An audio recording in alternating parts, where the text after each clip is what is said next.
Bonsoir à tous. Bonjour. En fait, je dois vous avouer quelque chose. Il y a 2 jours, j'ai un bouton de fièvre qui est sorti. Et j'ai eu 3 boutons de fièvre dans ma vie. Le premier, c'était après les concours d'école de commerce. Donc voilà, gros stress. Deuxième, après mon premier TEDx. Et troisième, quand j'ai fait sold out de la soirée. Donc ça veut dire que le stress redescend. Mais aujourd'hui, c'est marrant parce que là, maintenant que je suis en face de vous, le stress n'est plus là. Il descend doucement. Parce que, tout simplement, c'est un sentiment très... Enfin, pas que je pleure, par contre, parce que ça commence. C'est un sentiment très bizarre de voir tous ces mondes... Oh là, j'avais pas prévu de pleurer. J'étais pas dans le plan.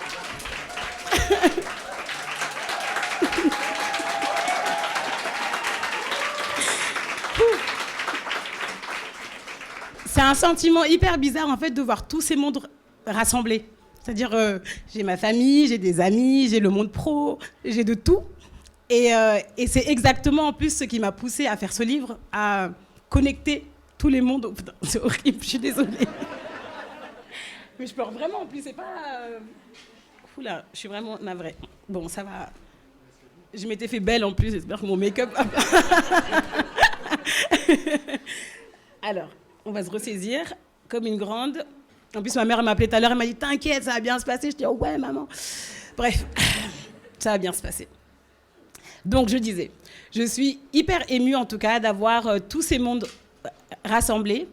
Et on est là ce soir pour une chose, c'est le livre. Donc, je vais un peu vous redire la genèse pour ceux qui ne savent pas. Il y a 4 ans, précisément, à quelques mètres d'ici, j'avais mon appartement dans le 11e. Je me posais, je revenais tout juste d'Éthiopie. Donc je revenais un peu patraque, perdue. Ceux qui, mes proches savent comment j'étais perdue. Et je me posais beaucoup de questions sur moi-même, sur le sens, sur quelle voie je voulais prendre, etc. Et j'avais cette question qui me taraudait, qui était qu'est-ce que la réussite ? Qu'est-ce que réussir sa vie ? Qui était un vaste sujet, ma foi. Et j'avais une intuition qui était celle d'explorer cette question autour de... aller voir des personnes différentes pour avoir des réponses à ces questions. Et après 4 ans, des centaines de milliers d'écoutes, je vous passe, les chiffres, on s'en fout un peu, c'est pas ça qui m'intéresse vraiment. C'est vraiment ce qui m'intéressait, c'est vraiment d'aller faire ces rencontres, la communauté qui s'est créée autour, plein de choses. Et l'année dernière, il s'avère que, à force, j'ai quand même trouvé ma voie, qui était le but de ce podcast. Et je me posais beaucoup de questions sur le podcast. Qu'est-ce que j'en fais ? En même temps, c'est dur parce que c'est un épisode par semaine. Il n'y a pas de sponsor. Les créateurs de contenu, vous connaissez la galère. Et je me suis dit, il y a un moment donné, ce podcast, il faut que j'en fasse quelque chose. Soit je l'arrête, soit qu'est-ce que j'en fais ? Et je me suis dit, je vais l'arrêter. Mais je ne peux pas venir et dire on va explorer ensemble la notion de réussite et arrêter le podcast comme ça sans rien vous donner. Donc je me suis dit pourquoi pas faire un livre. Sauf que faire un livre, c'est pas si simple. Je pensais pas que c'était, je pensais que c'était un projet lambda, mais effectivement, c'est pas simple. Et c'est comme ça que j'ai eu l'idée de faire ce livre, qui est la raison pour laquelle on est tous rassemblés ce soir. Et donc ce soir, on va célébrer à la fois le livre, la fin du podcast, et bien juste la vie, parce que je trouve que c'est cool d'être joyeux, d'être là, de partager un moment tous ensemble, et vraiment on va passer une excellente soirée, j'en ai aucun doute. Je ne vais pas être trop longue, parce que le but de cette soirée, c'est vraiment que vous vous connectiez entre vous, de créer du lien entre vous. Et donc, je ne vais pas être longue, on va faire une table ronde qui va être courte mais riche, avec des speakers incroyables, petit suspense, et je vais introduire rapidement les speakers et en même temps vous raconter quelques anecdotes marrantes. Pour le premier, alors, il y a une question qu'on me pose souvent dans le podcast, c'est comment tu fais pour choisir tes invités ? Question basique, parce que mon podcast, vous pouvez trouver de tout. J'ai un ex-prisonnier, j'ai des CEO, j'ai des artistes, des sportifs, j'ai de tout. Et les gens me demandent, ok, super, mais c'est quoi ton fil rouge ? Moi, mon fil rouge, il est simple. J'aime les personnes curieuses d'elles-mêmes, qui se posent des questions constamment, qui se challengent aussi constamment. J'aime les personnes qui sont curieuses des autres, qui n'ont pas d'a priori, qui vont questionner, challenger, comprendre, sans avoir des idées reçues. Et j'aime aussi les personnes qui ont conscience de l'environnement dans lequel elles évoluent. C'est-à-dire, ce n'est pas des personnes qui sont dans leur rang, qui ne sont pas ouverts dans le système dans lequel ils évoluent, mais qui comprennent ça et qui essaient de le décrypter. Et tous les invités du podcast, qu'ils soient inattendus ou pas, tous les invités du podcast ont ce point commun-là. Et quand j'ai commencé le podcast, au début, j'ai contacté que des personnes que je connaissais au départ. C'était simple, parce que c'est des personnes que j'ai déjà connues, donc voilà. Et la première personne que j'ai contactée, que je ne connaissais pas, c'était Marc Chaya. Alors Marc, pour la petite histoire, je le contacte sur LinkedIn, très sympa, il me propose un call. Et à l'époque, je faisais les interviews à distance. Donc de chez moi, dans le noir. Vous ne savez pas, mais j'étais dans le noir. C'était mon moment, enfin bref. Je les faisais dans le noir, donc je baissais les stores, voilà, et je faisais les podcasts dans le noir. Et pour avoir une meilleure qualité de son, je demandais à mes invités s'ils avaient des écouteurs filaires. Vous savez, les bons vieux kit main libre. Parce que les AirPods, stylés, mais ça ne marche pas pour les podcasts. Et je demande à Marc s'il avait ça. Il me dit non, j'ai pas. Il me dit, par contre, vous pouvez m'envoyer un lien Amazon et je vais l'acheter. Et je me dis, mais qui fait ça? Qui fait ça? Donc voilà, ça c'est tout Marc. Et depuis, Marc, c'est Marc, quoi. Et donc Marc Chaya, c'est le CEO et le cofondateur de la maison Francis Kurkdjian, que vous connaissez certainement, la maison de parfumerie de luxe qui font des notes des parfums aux notes exquises. Et Marc est un inattendu, bien sûr, et sera là tout de suite. Vous pouvez l'applaudir. Marc, tu peux t'installer où tu veux. Il n'y a pas de place à titrer. Tu peux t'asseoir. Voilà. Installe-toi tranquillement. Et le sujet du livre, vous savez, la réussite, c'est un sujet hyper large. J'aurais pu faire un livre de dev personnel en mode comment réussir sa vie. Ça marcherait, je pense. Avec des quotes bien partie du ghetto à la différence. Vous voyez ce délire? Je pense que ça marcherait bien. Sauf que je n'ai pas du tout voulu rentrer dans ça. Et naturellement, quand j'ai réfléchi à l'angle du livre, ça a fait écho à mon histoire personnelle. Parce que moi, mes parents, ils ont émigré du Sénégal. Mon père a commencé en étant un ouvrier. Il a fini par être du coup indépendant en achetant sa licence de taxi et être indépendant.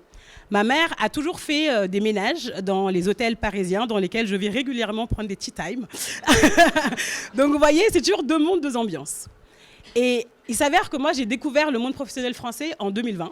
Parce qu'avant, j'ai fait mon apprentissage et je suis partie à l'étranger, travailler pendant 7 ans.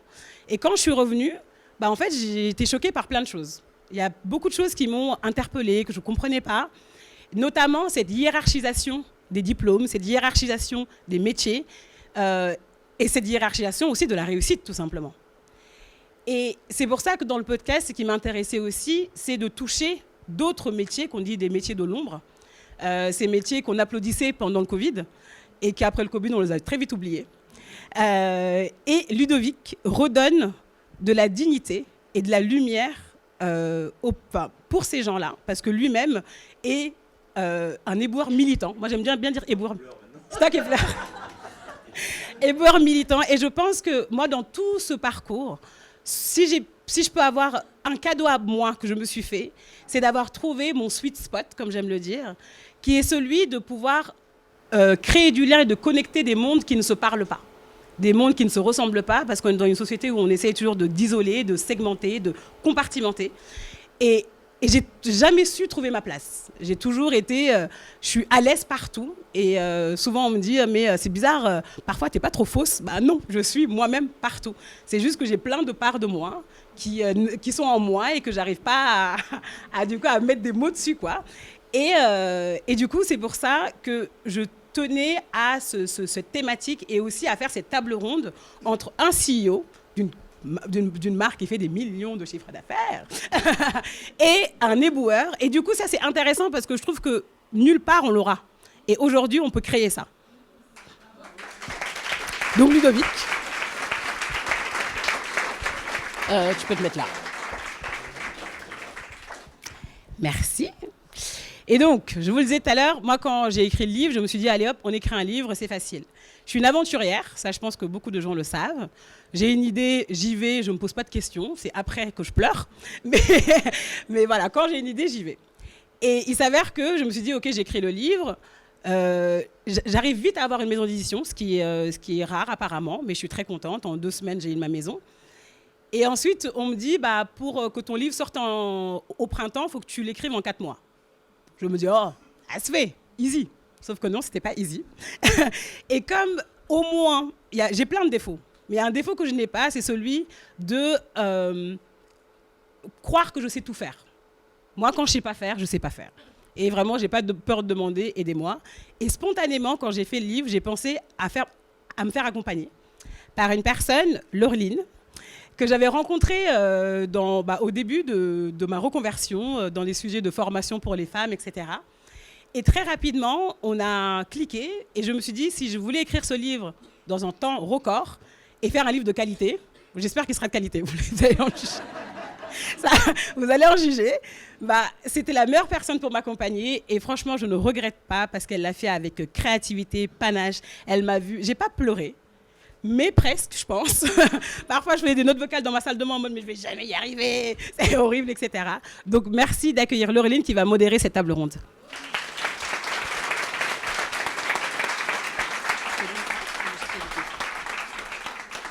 Et on va commencer par finalement le début de cette aventure de livre, parce que je me souviens que le premier rendez-vous qu'on a fait avec toi, Inger, on était d'ailleurs dans un café d'un très bel hôtel. Et c'était le premier rendez-vous pour se dire, alors qu'est-ce que tu veux raconter dans ce livre ? Quelle est la structure, etc. Et ce qui m'a vraiment surprise pour avoir accompagné pas mal d'autrices et d'auteurs, c'est que tout de suite, tu m'as dit, ce livre, ça va s'appeler « Les Inattendus ». J'ai dit dingue parce que le titre, c'est vraiment le plus compliqué souvent dans un livre. Et du coup, ma première question, ça va commencer par toi, mais ensuite ça va venir vers vous. Inger, pourquoi les inattendus ? C'est quoi ta définition des inattendus et pourquoi en fait tu as voulu tout de suite que ça soit le titre et l'incarnation de ton livre ? Merci. Alors, pour les inattendus, en réalité, au début, je l'avais... pour ceux qui me connaissent, savent que je fais beaucoup de franglais. Je suis insupportable pour ça. Et j'avais dans ma tête les unexpected. Très, unexpected. Mais ça ne marchait pas. Errol n'avait pas accepté, je pense, les unexpected. Et en fait, les inattendus, pour moi, il y a un double sens. Il y a le sens des inattendus statistiquement dans la société, c'est-à-dire que en tant que minorité, que ce soit minorité culturelle, sociale, de genre, ethnique, d'orientation sexuelle, vraiment de tout, il y a statistiquement parlant moins de chances que d'autres personnes à accéder à des positions ou certaines positions. Et il s'avère que quand on est une exception dans un domaine, on devient de facto un inattendu. Ça, c'est la première définition. Et la deuxième définition sous-jacente des inattendus, c'est aussi, je prends l'exemple de plein de personnes que j'ai dans le podcast qui avaient une voie un peu tracée, soit par eux-mêmes, soit par leurs parents. Des parents ont des ambitions pour leurs enfants, donc ils ont une voie pour eux. Mon fils, ma fille, tu seras médecin, tu seras avocate, tu seras ce que tu veux. Et derrière, ces personnes, quand elles arrivent quelque part, au sommet à un moment donné, redéfinissent cette notion de réussite et donc décident de bifurquer. Et ces personnes deviennent aussi des inattendus au sein de leur famille, de leurs amis, de leur communauté. Donc c'est ce double jeu d'inattendus. Et voilà, donc c'est pour ça, moi, les inattendus, je m'ai très vite parlé. J'ai beaucoup plus de mal à trouver le sous-titre. Je vous ai beaucoup saoulé, mes amis, avec des phrases. Tu penses quoi de ça, et ça, et ça. Et voilà, les inattendus, ça veut dire ça pour moi.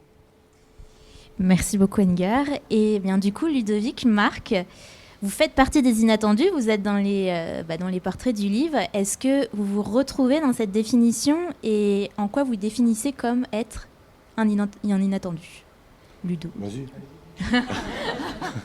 Alors pour le coup, c'est complètement inattendu. Non. En fait, c'est vrai que les éboueurs, c'est les inattendus.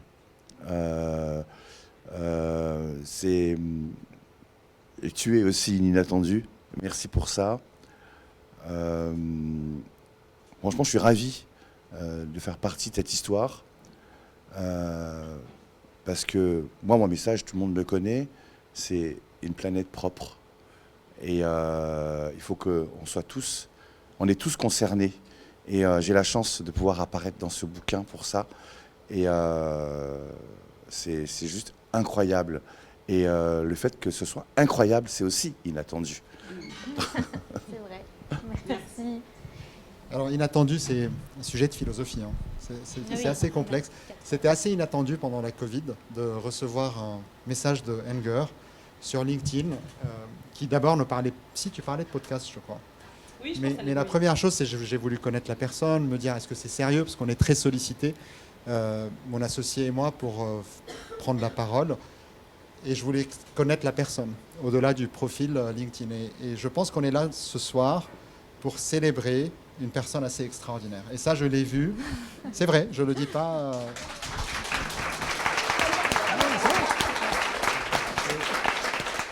Et ça, on le comprend au bout de quelques minutes, même pas, de conversation avec elle. À la fois le courage, l'intelligence, l'humilité. Et je crois que de tous les inattendus, tu es la première, la toute première, puisque tu as lancé quelque chose d'assez... Je t'ai observé sur ces 4 dernières années. Et je trouve que ce que tu as fait me rend très fier de toi et m'inspire. Les inattendus, pour moi, c'est simplement de dire, dans la vie, il y a des conventions. Vous êtes né dans un pays, dans une famille. Du coup, tout le monde attend de vous quelque chose. Vos parents, vos professeurs, la société, etc. Et pour moi, d'être un inattendu, ce n'était pas un projet de vie. Moi, j'ai essayé simplement d'écouter qui j'étais, de remettre en question ce qu'on me demandait pour essayer d'aller là où j'avais naturellement envie de m'épanouir. J'ai eu beaucoup de chance. J'ai commencé mal, on va dire, dans la vie. J'ai commencé dans un pays en guerre, le Liban. Je suis né en 73. La guerre a commencé en 75. Je vivais à 500 mètres de la ligne de démarcation. Mes parents n'ont jamais quitté leur petit appartement de Beyrouth où nous vivions à 5 dans 80 mètres carrés sous les bombes. Et donc c'est vrai que c'est inattendu que je sois aujourd'hui en France dirigeant d'une des plus belles maisons de parfum de luxe dans le monde. Et ça, je le dois à la vie.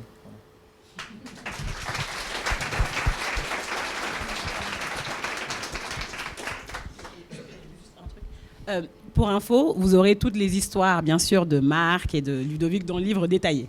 Ne soyez pas frustrés. Oui, on va pas tout spoiler. C'est ça, voilà. Et du coup, ça nous fait rebondir assez naturellement sur la notion de réussite.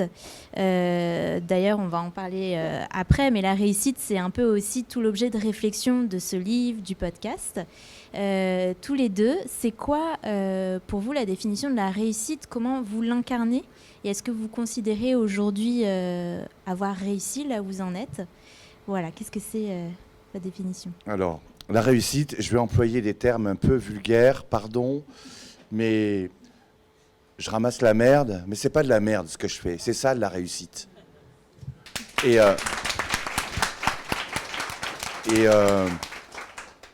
j'ai été, moi, sans domicile fixe, attention, c'est pas qu'un sigle, hein, il y a des personnes derrière tout ça. Et maintenant, j'en suis à 500 000 abonnés sur les réseaux sociaux. Je vais être un des porteurs de la flamme olympique sur Paris.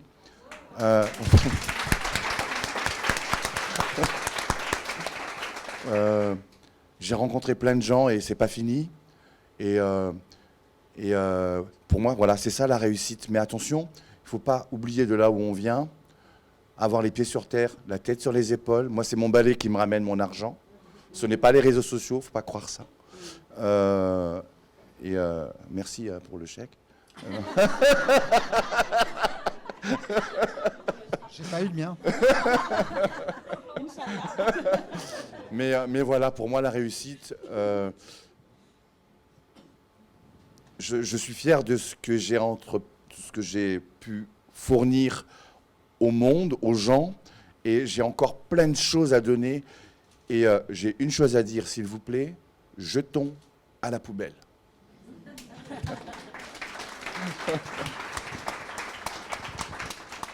Deuxième sujet de philo. Heureusement que la réussite ne se cantonne pas, malheureusement dans nos sociétés, la réussite c'est souvent le matériel. Et c'est vrai qu'il faut subvenir à ses besoins, avoir de la dignité, manger, être à l'abri.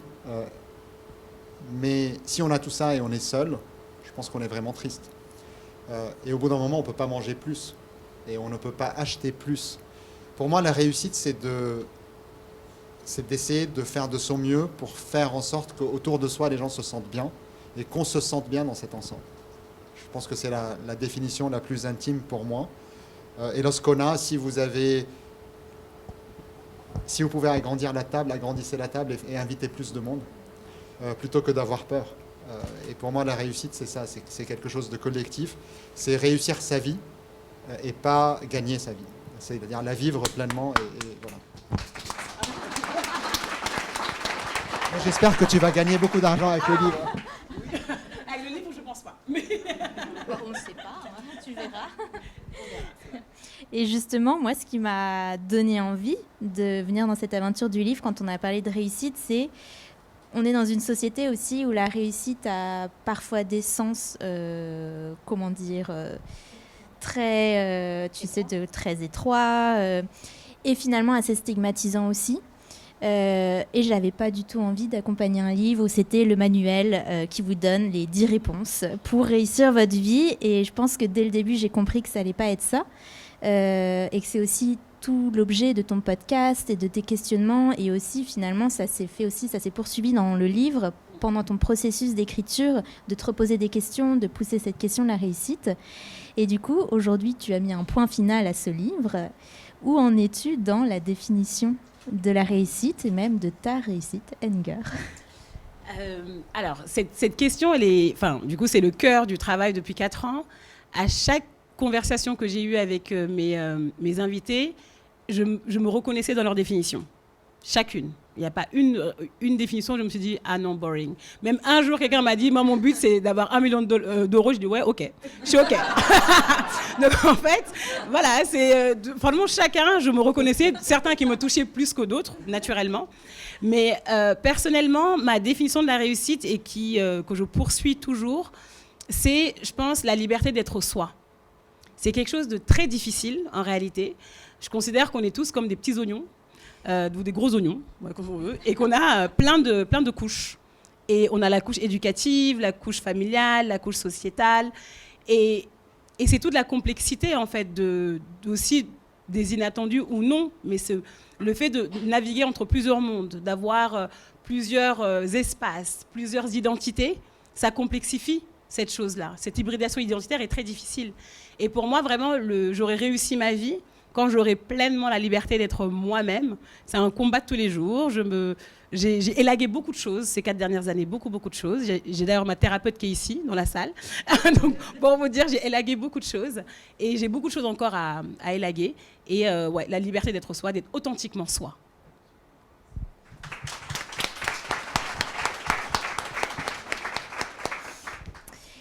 Et dans tous les portraits qu'on a pu faire des inattendus, que vous allez retrouver dans le livre que vous pourrez lire plus tard, il y a quelque chose qui est assez beau et dont on va discuter, c'est finalement quand on arrive à un moment de sa vie où on a réussi dans sa propre définition et dans ses lignes, est-ce qu'il arrive un moment où il faut rendre, c'est-à-dire redonner aux autres ou simplement rester dans cette zone de réussite? Je me doute déjà un peu de la réponse, mais c'est intéressant d'avoir la vôtre. À votre niveau même, est-ce que selon vous, il faut rendre? De quelle manière est-ce qu'aujourd'hui, vous avez l'impression de repartager cette réussite en donnant? Et est-ce que c'est important? Alors, pour moi, c'est une chance d'être éboueur à la ville de Paris, et surtout dans la plus belle capitale du monde.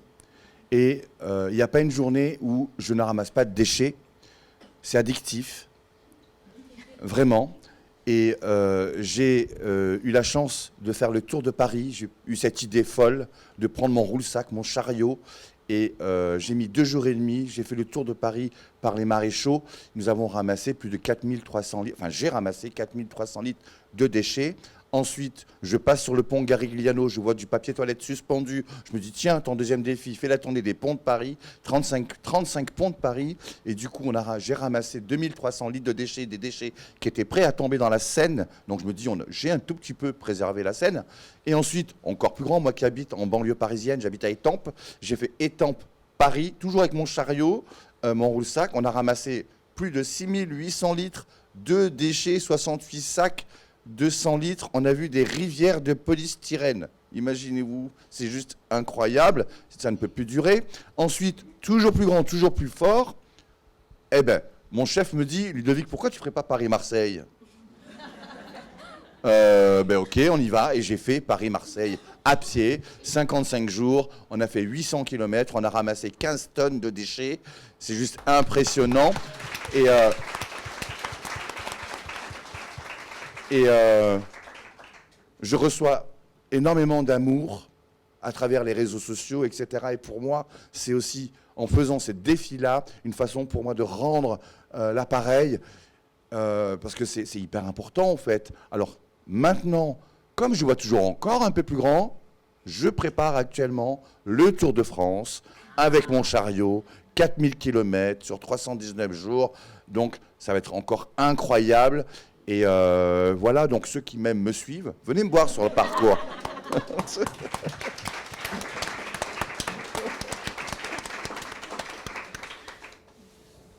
Est-ce qu'il y a des fumeurs dans la salle ?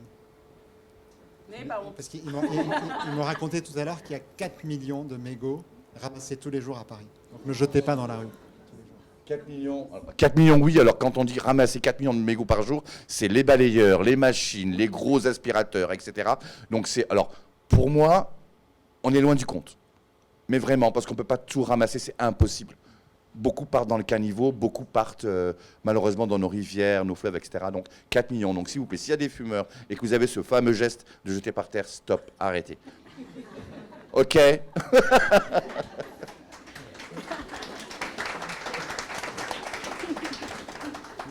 Est-ce qu'il faut uniquement donner quand on a réussi ? Pour moi, c'est là la vraie question.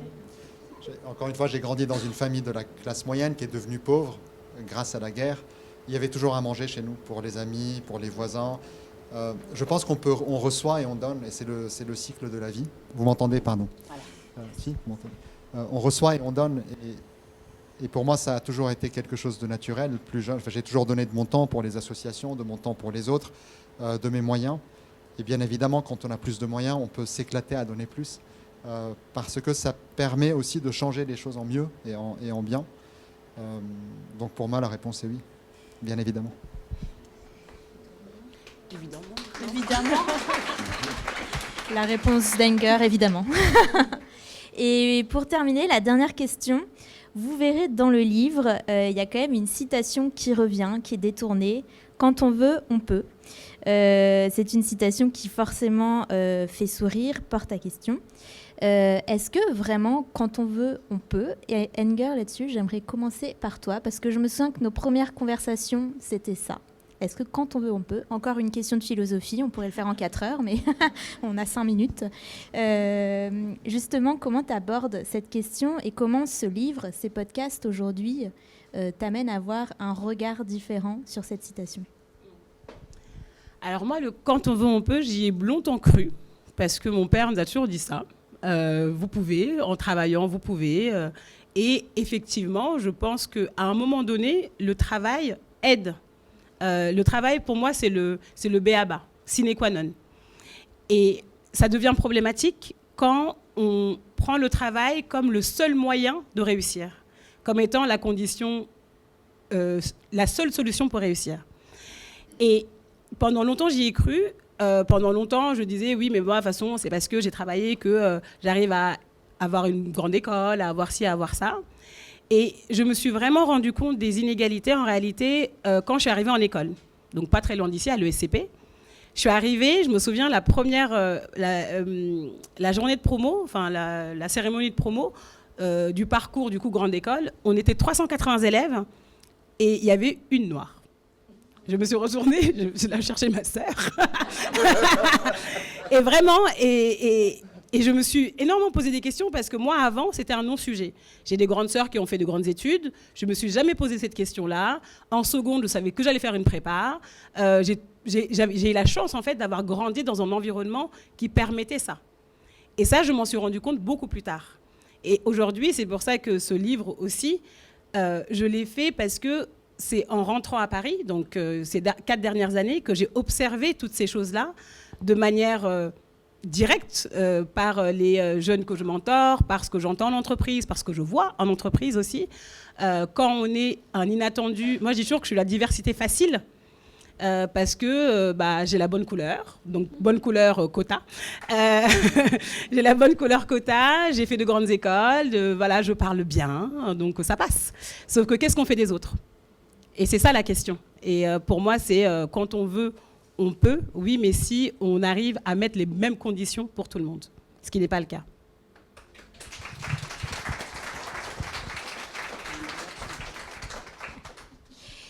Eh bien, est-ce que vous avez des rebonds sur ce « quand on veut, on peut »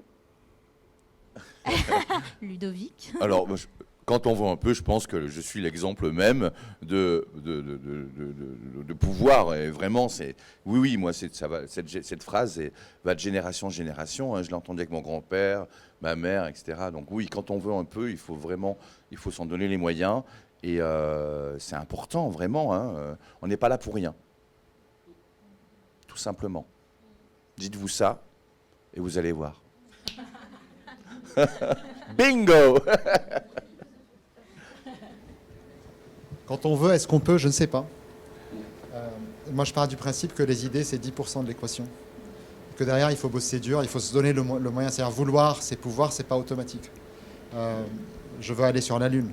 Bon, est-ce que je peux aller sur la Lune? Il faut que j'élabore un plan, que je construise une machine, que je trouve les bonnes personnes. Donc il faut vraiment bosser. Et aujourd'hui, on est dans une société où beaucoup de jeunes, alors il n'y a pas beaucoup de jeunes dans cette salle, mais il y en a quelques-uns et quelques-unes, pensent que la vie c'est TikTok et que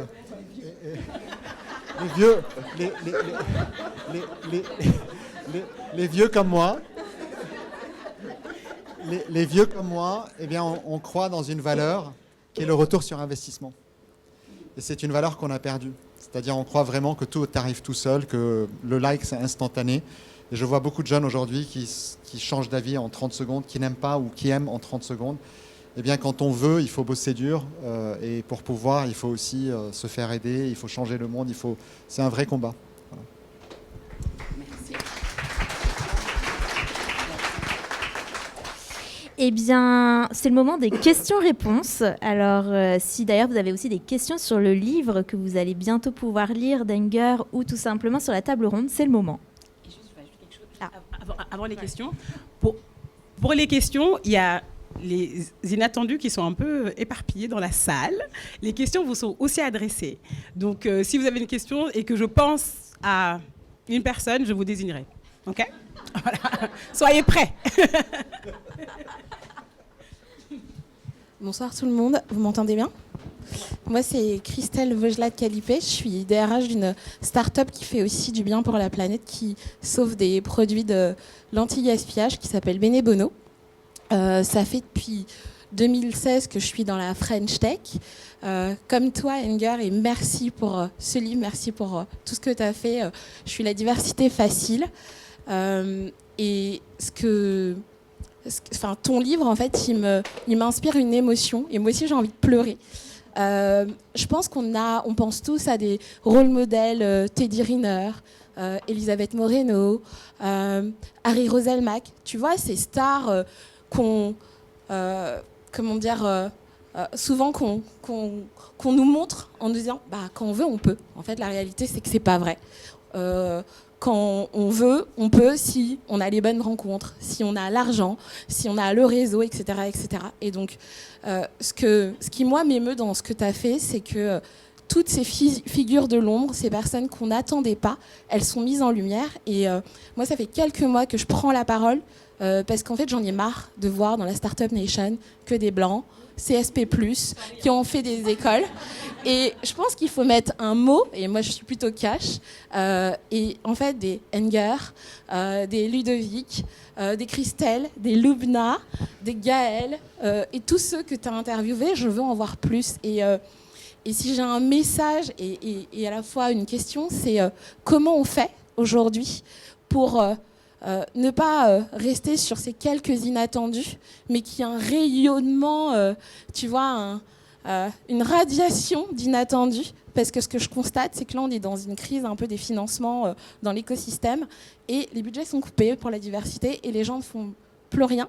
Et les gens parlaient beaucoup quand c'était la croissance. Et là, il se passe plus rien. Donc, c'est un peu ça que j'ai envie d'aborder. Comment on fait pour ne plus être ces exceptions comment on fait pour pour ne pas être la DRH noire dans la salle. Moi, je me sens souvent seule quand je fais des after-work ou l'entrepreneuse noire qu'on cite tout le temps. Dans ce contexte où en fait on se rend compte que on est des petites paillettes dans l'océan des inégalités sociales. Pardon, je suis très bavarde. Voilà. Alors, qui peut répondre? Qui veut répondre? En fait, j'ai envie de casser les règles. Qui veut répondre? On peut se lever et parler. En réalité, on est beaucoup, mais est-ce que quelqu'un veut... Ouais. Bonsoir à tous. Peut-être quelques éléments de réponse. Je pense que Tu peux te présenter? Bonjour à tous. Donc, je m'appelle Grace. Je suis directrice institutionnelle pour le groupe Canal+ et à la partie internationale.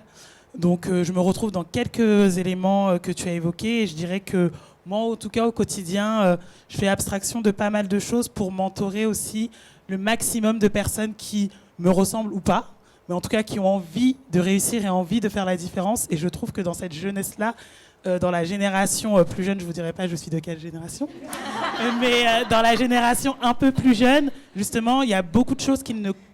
Enfin, il y a plein de choses où ils brisent les codes et donc du coup ils y vont, quoi. Et donc de les accompagner, ça m'aide beaucoup, mais aussi ça me permet de dire voilà, je te donne et toi tu vas donner à quelqu'un d'autre et ça fait vraiment un bon lien. Voilà, c'est un élément de réponse parmi, j'en suis sûr. Je rajouterais, il faut oser en fait, je pense, tout simplement.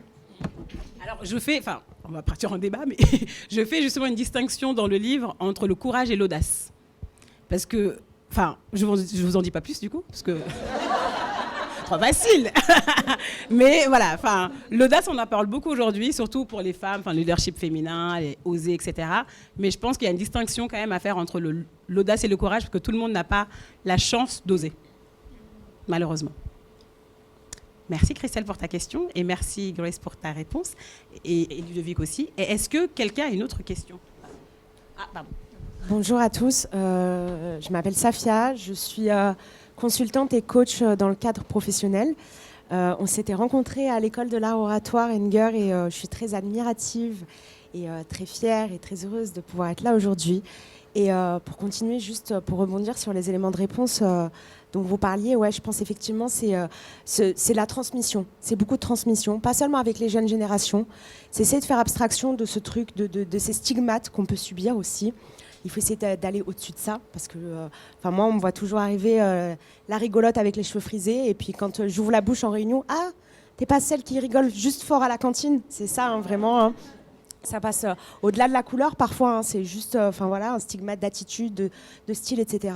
La transmission avec les jeunes, moi, c'est vrai que quand j'étais salariée, j'aimais beaucoup fréquenter les alternants. Parce qu'ils ne sont pas justement formatés, qu'ils sont encore dans cette impulsion novatrice, avoir envie de faire des choses. Et pour tout ce qui concerne, excusez-moi, là je vais faire un gros cliché, mais ces vieux Français, des boîtes franco-françaises qui ont la cinquantaine avec des gros ventres, excusez-moi, je fais vraiment des clichés, mais je les subis, je l'ai vraiment, vraiment subi. C'est aussi apporter un peu de hauteur. Et c'est à ce moment-là où ce que tu disais au départ, tu vois, ces personnes que tu apprécies, qui sont curieuses d'eux-mêmes, qui sont curieuses des gens, c'est leur montrer qu'on est comme ça. Et essayer de planter une graine pour qu'eux-mêmes puissent s'interroger sur « Oh, mais peut-être que j'ai pas la bonne attitude avec cette personne qui est en face de moi. » Et peut-être que voilà, ça germera au fur et à mesure. J'ai de l'espoir, en tout cas d'être ici, ça donne beaucoup d'espoir. Merci beaucoup.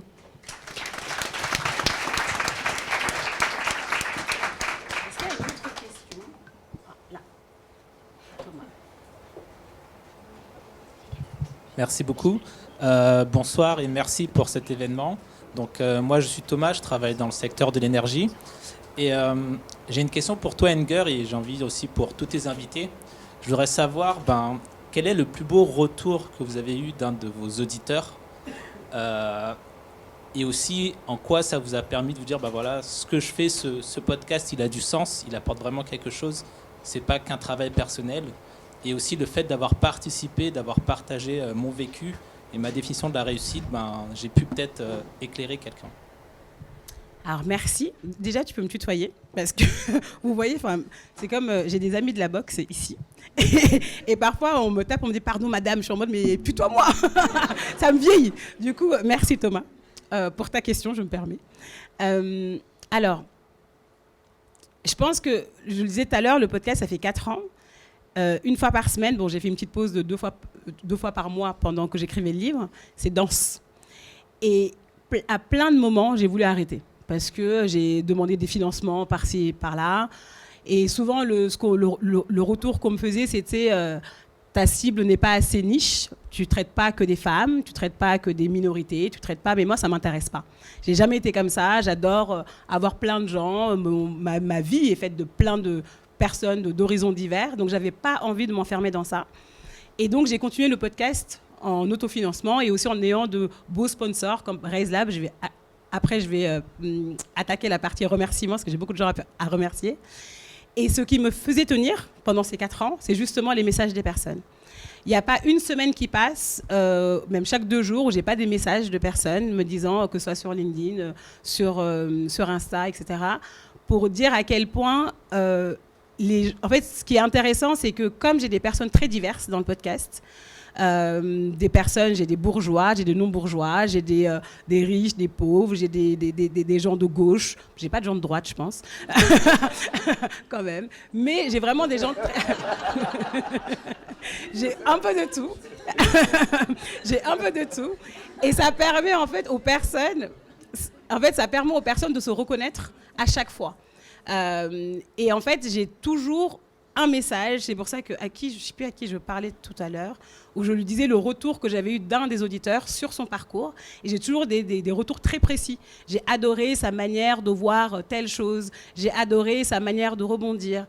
Et moi, ces messages-là, il y en a qui m'ont fait pleurer, voilà, je suis une hypersensible, hein, ça ne se voit pas comme ça, mais je suis une hypersensible, qui m'ont fait pleurer, et je ne saurais pas te dire le plus beau message, mais j'en ai eu beaucoup. Et je pense que tu en fais partie d'ailleurs. Parce que, non, c'est vrai, parce que tu m'as écrit des messages, et c'est ça aussi que j'aime, c'est que les auditeurs, ça devient des personnes que je côtoie. Il y a Jeanne qui est là, qui a fait tout le déplacement pour venir à la soirée, qui est aussi une bêta lectrice du livre. Et ça, c'est aussi de belles rencontres, de belles rencontres que je fais au quotidien, et que ce soit les invités du podcast, les auditeurs, toute la communauté Gatéméry, je suis hyper fière et heureuse en tout cas de partager tout ça avec vous. Voilà.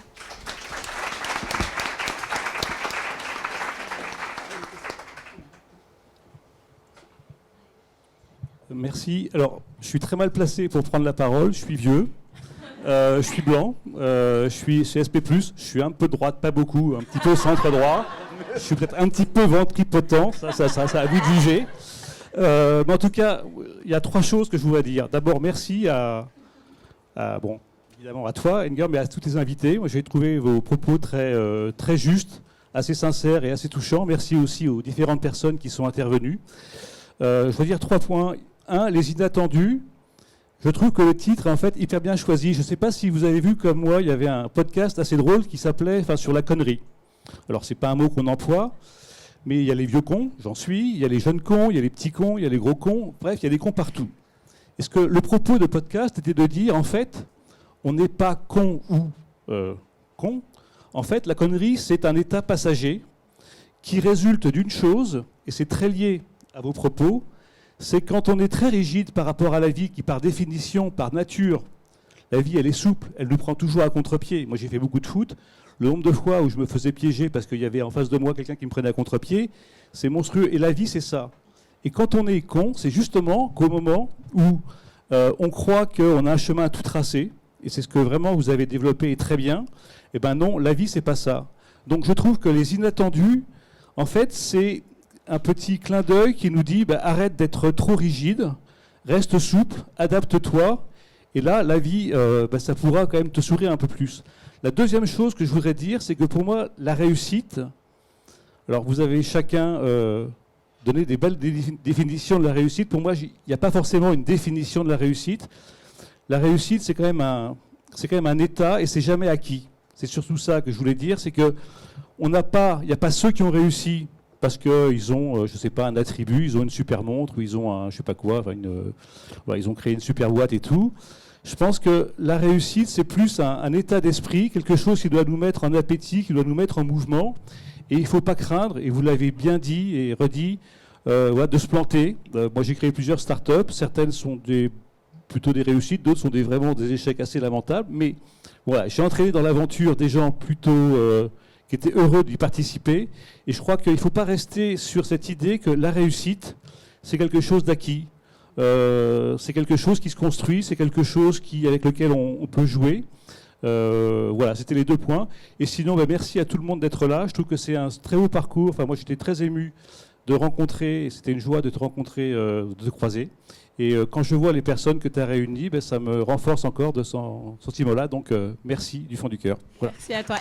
Et François est sur le podcast, il me semble, c'est l'épisode 14. François est sur le podcast et c'est l'épisode 14, il me semble. Spontanément, je pense que c'est ça. Merci François. Yes. Avant-dernière. Mais après. Parce qu'en fait, le but, c'est que si on peut rester ici toute la soirée, mais le but, c'est que vous parliez entre vous. En plus, il fait un peu chaud. Il pleut plus. Ouais. Du coup, bonjour, bonsoir. Enfin, je sais même pas quelle heure il est. Du coup, moi, je m'appelle Célia Tampinou. Bon, tout le monde me regarde comme ça, c'est un peu stressant. Mais du coup, je suis ingénieure. Je suis ingénieure data. Et ma question, du coup, c'est...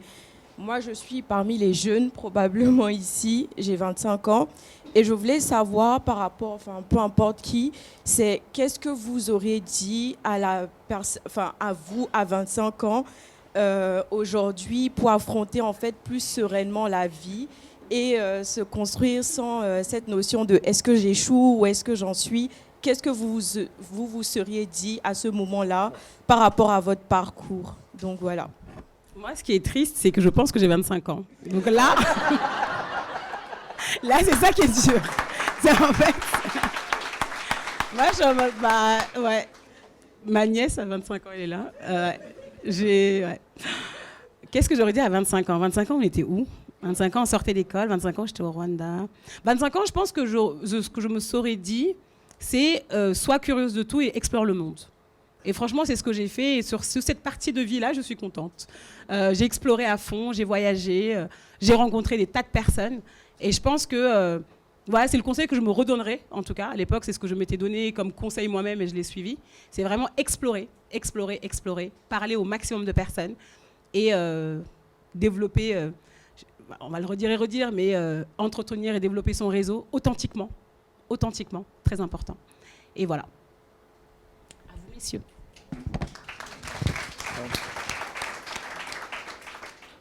Moi, j'aurais peut-être dit, sois un peu moins dur avec toi-même. Oui, je pense que c'est vraiment ça. J'étais très, très dur. Je pense qu'on a un juge interne. Tu as parlé de psychanalyse et ta thérapeute est là. Moi, je l'appelle la saloperie. C'est une véritable saloperie parce qu'il n'est jamais content, ce n'est jamais assez bien. Je pense je dirais ça et je dirais aussi, et en résonance aussi par rapport à ce que vous avez dit et ce que j'ai pu entendre, c'est vrai que le monde aujourd'hui est encore assez primitif. C'est relativement primitif de penser parce qu'on est blanc, on est supérieur, ou parce qu'on est hétérosexuel, on est meilleur. Ce sont des privilèges acquis et je rappelle à tout le monde, il y a encore 200, 300 ans, on tuait les gens pour faire un sacrifice parce qu'on avait peur du dieu tonnerre. Donc moi je dis à toute personne qui ne recrute pas une personne du fait d'une appartenance, d'une religion, d'une origine, qu'elle est primitive. Je ne pense pas qu'il faille lyncher les hommes blancs hétérosexuels, on ne va pas le faire. Parce que moi, je ne suis pas hétérosexuel, ça me sauve et je suis arabe, même si j'ai une tête européenne. Mais je pense sincèrement qu'il y a une énorme richesse dans la diversité et qu'il faut arrêter de se victimiser. Il faut simplement y aller. Mais y aller, n'ayez pas peur. En entretien, déstabilisez les gens, prenez la place, elle vous appartient, la place. Je pense qu'on ne peut changer le monde qu'avec ce courage et j'aurais peut-être dit ça aux jeunes que j'étais, arrête d'avoir peur et vas-y.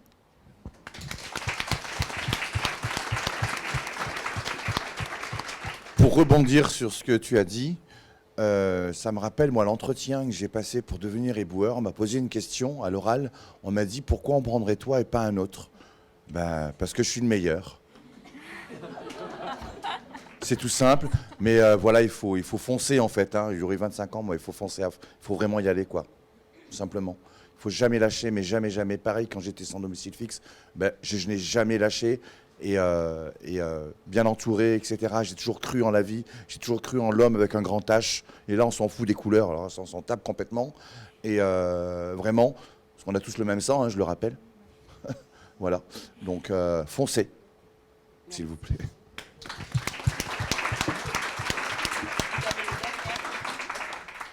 Une dernière. Ah. Tu tranches. Après, de toute façon, les questions, vous pouvez les poser. Hein. Les gens ne seront pas du public, mais vous pouvez les poser. On prend une dernière. Je suis navrée.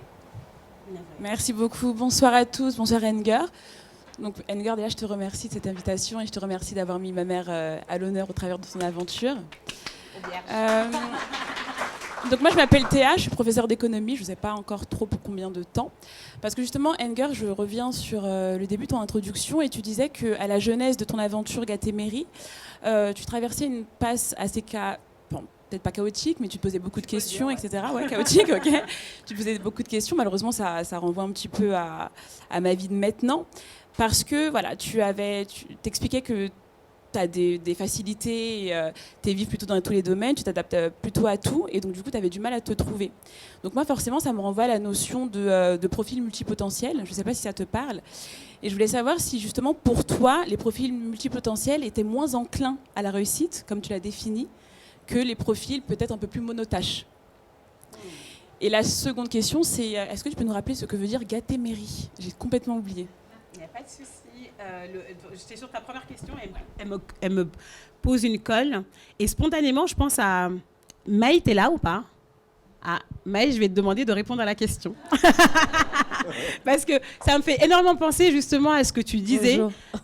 Maï, du coup, est une artiste qui a fui un parcours assez classique dans le luxe, L'Oréal, tout ça. Désolée, gens de L'Oréal, si vous êtes là. Mais et je me souviens ce que tu disais, justement, que tu t'es tellement adaptée, que tu étais tellement dans plein de domaines, tu savais tellement tout faire, tu as fait du colorisme, tu as fait plein de choses, et qu'à un moment donné, tu t'es perdue parce que tu ne savais plus qui tu étais toi. Et je pense que ça renvoie un peu à la question que tu poses, Théa. Et du coup, Maïs, tu vas répondre à cette question. Bonjour à tous. Donc, ça te va ? Pardon, j'ai même pas demandé. Est-ce que ça te va ? Ça me va, ça me va. Je tente. Donc, je m'appelle Maïua et j'ai été l'heureuse invitée de Enger sur Gatéméry. Merci beaucoup et aussi pour le livre. Merci pour ça. Donc, aujourd'hui, disons que je suis réalisatrice, mais je fais partie de ces personnes qui n'ont pas de vocation et qui n'ont pas une chose ou une passion formée, une forme de passion en fait. Je suis une personne passionnée. J'ai réalisé plein de choses dans ma vie et j'ai 50 ans bientôt, donc je vais pouvoir te répondre aussi sur les 25 ans.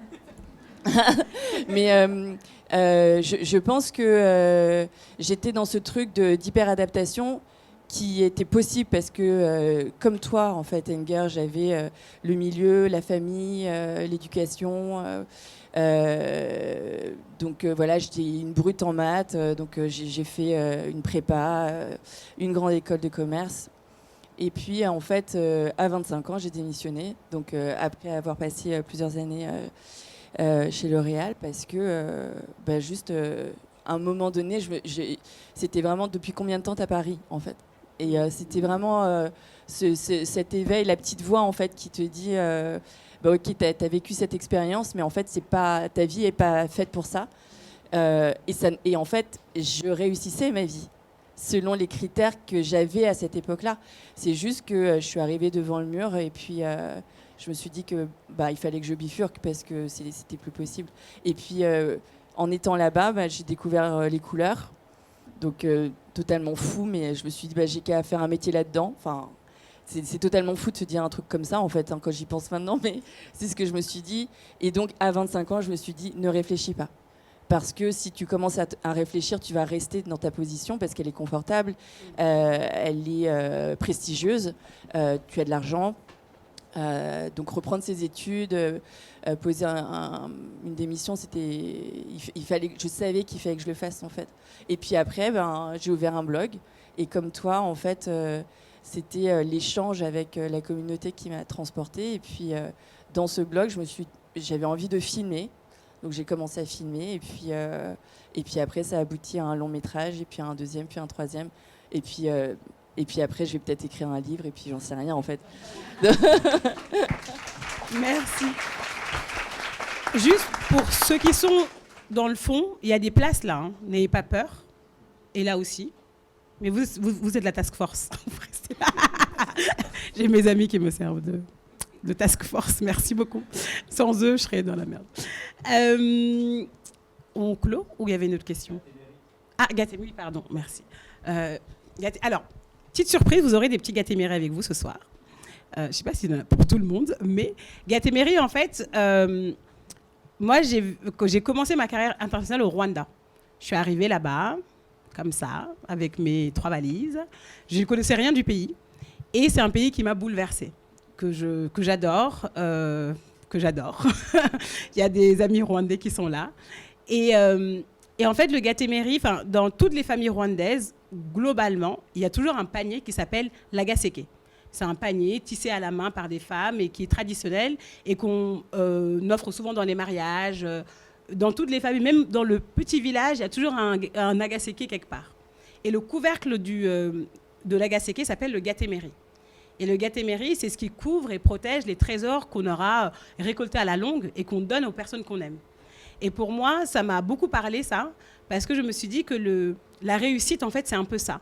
C'est les trésors personnels qu'on a, notre patrimoine personnel, les valeurs qui nous portent, toutes les composantes en fait de notre réussite, elle peut différer pour chacune personne. Elle est différente pour chaque personne. Et ça veut dire ça, Gatéméry, du coup, c'est symboliquement, c'est ce couvercle-là qui protège les trésors de toute une vie. Voilà. Je continue et je clôt. Alors, merci beaucoup à vous. Merci beaucoup, Laureline. Je vais faire une petite interlude de remerciements parce que je trouve que c'est hyper important. Donc, comme je vous le disais, j'ai commencé le podcast toute seule, dans le noir, parce que je kiffais ça. Dans le noir, à faire mes propres montages. Vous avez sentir le son des podcasts au début, c'était pas dingue. Et de plus en plus, ça s'est amélioré. Malheureusement, Khalid, qui est mon monteur, n'est pas là. Il habite à Chambéry, il devait venir, mais il n'a pas pu. Donc, un grand remerciement à lui. Il y a certaines personnes avec qui je n'ai pas fait les épisodes à distance, comme et dans le noir. Mais ici, chez Raise Lab, franchement, je ne sais pas comment les remercier. Je ne sais pas s'il y a des gens de Raise Lab là. Non, Jasmine n'est pas là. Bref. De Raise Lab, en tout cas, c'est là où je tourne. Il y a beaucoup de personnes avec qui j'ai tourné les épisodes ici. Et qui aussi m'ont prêté cette salle.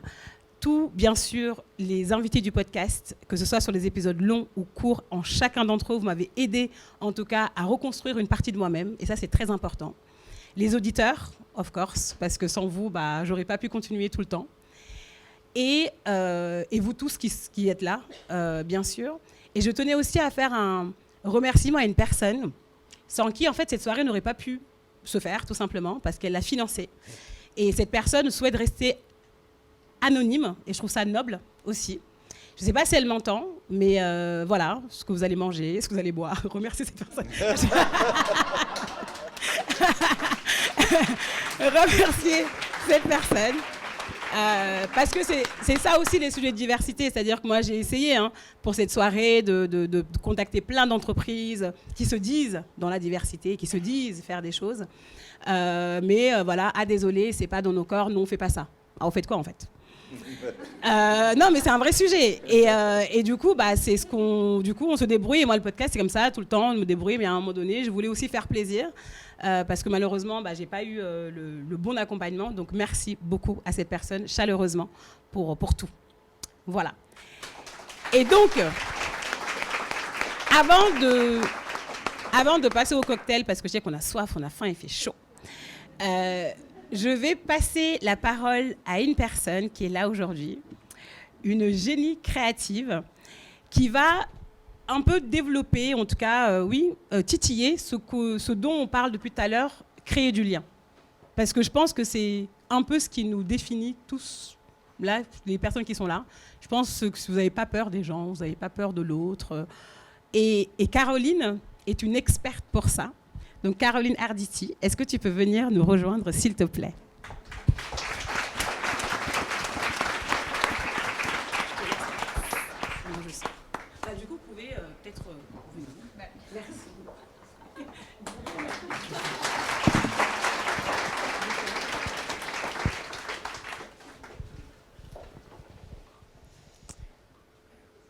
Alors moi c'est Caroline et alors juste une petite intro en fait. Enger elle est complètement sensationnelle.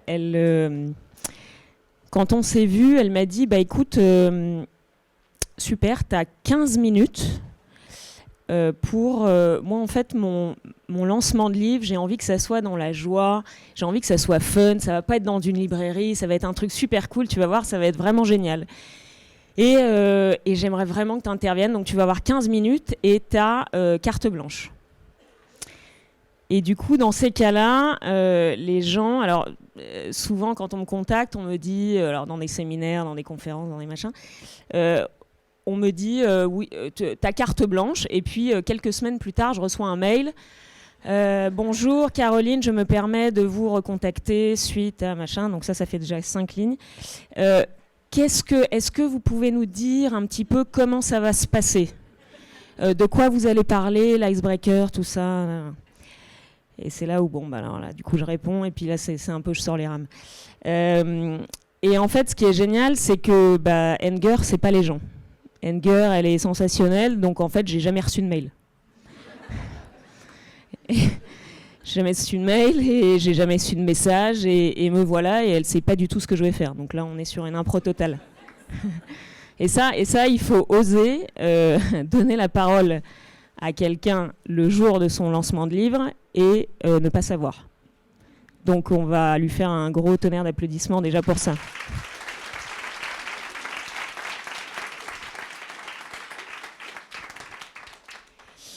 Alors moi j'ai envie de vous raconter une histoire, c'est une histoire de première fois. La probabilité pour qu'on soit tous ici ce soir ensemble était quasi de 0. Alors pourquoi ? Parce que chaque année, Enger, elle a un rituel, enfin elle en a probablement 14 000 de rituels, mais en fait j'en ai quand même retenu un, c'est que chaque année, à l'approche de son anniversaire, elle fait un grand voyage. Donc il y a eu Namibie, Espagne, Mexique, Kenya, Italie, enfin voilà, la liste est longue. Ce soir, c'est pas son anniversaire, mais c'était le 7 mai, donc on est aux alentours de son anniversaire.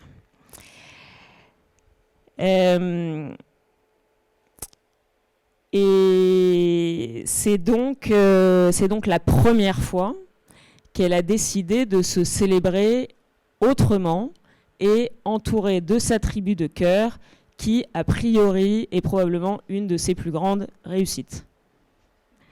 Je parle à ta place, mais voilà. Carte blanche. Je continue sur la carte blanche, quoi. Et quand elle m'a raconté cette histoire, j'ai souri pourquoi ? Parce que moi, j'adore les premières fois, que j'en fais plein au quotidien et que j'en ai fait mon métier, d'en faire vivre aux autres des premières fois. Chaque semaine, moi, j'immerge les gens dans la glace. Et pour à peu près 100% des gens, c'est une première fois. C'est le moment où je vais vous demander de vous lever. Alors, je sais que ça va créer un petit peu de bordel, mais on s'en fout. Voilà, on s'en fout. Elle m'a dit la joie, le fun. Alors tout ça en silence pour l'instant. Non, vous pouvez laisser les chaises. Et je vais vous demander de vous retourner vers quelqu'un que vous ne connaissez pas.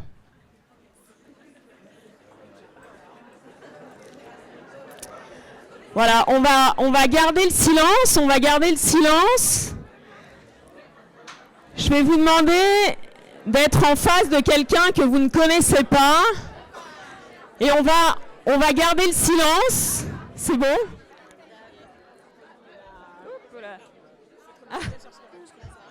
Alors, peu. Est-ce qu'on est bon ? Et je vais vous demander de garder le silence. Le silence, s'il vous plaît. On va essayer d'y arriver. Ouais, on va essayer d'y arriver. Je vais vous demander de garder le silence.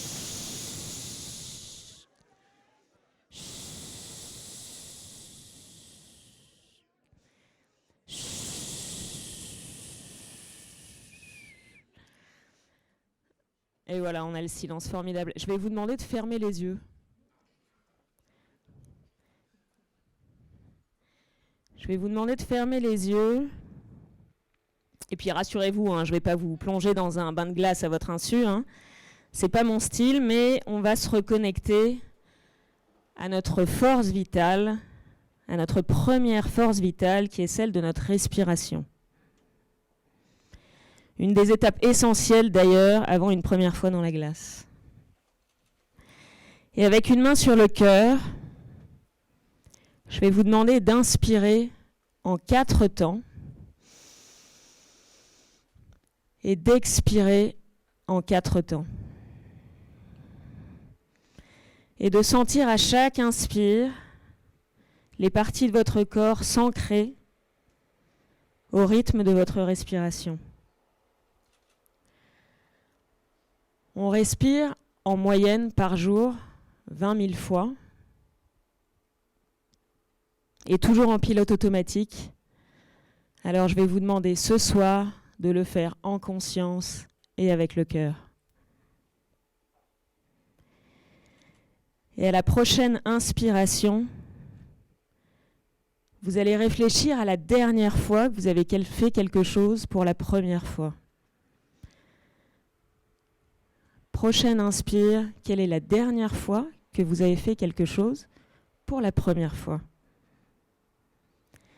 Une première fois, c'est l'inconnu. C'est nouveau, ça secoue, ça interroge, ça dénote.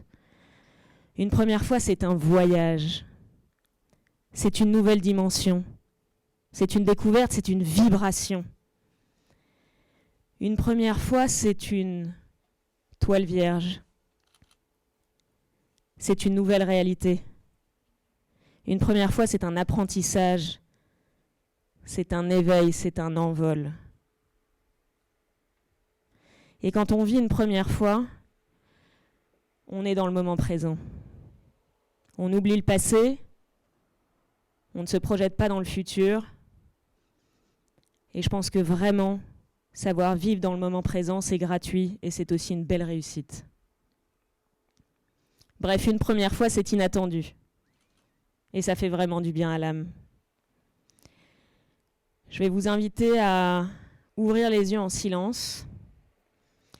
Et vous allez, chacun votre tour, vous avez 1 minute pour partager une première fois qui vous a marqué ou vous avez envie de partager avec l'autre. Vous avez 1 minute chacun, et puis après je vais finir sur un petit mot. Je souriais parce que j'ai entendu plein de trucs qui m'ont tellement inspiré, c'est cool. et je vais peut-être me lancer dans d'autres premières fois à votre écoute. Alors je vais juste finir en vous disant que une première fois, c'est finalement un murmure d'opportunités dans un monde de certitude. Et effectivement, le monde de certitude, on a envie de le bazarder et puis de rebattre les cartes, hein, comme tout ce qu'on fait au quotidien et tout ce que Enger fait admirablement bien tous les matins quand elle se réveille. C'est aussi une invitation à écouter les battements de son cœur, comme vous avez fait, et de prendre le temps de ralentir pour mieux accélérer ensuite. C'est suivre aussi les signes de son âme et de se connecter à son âme, parce qu'on dit d'oser, mais oser écouter son cœur, c'est aussi c'est pas facile, mais quand on l'écoute, bah, ça marche mieux.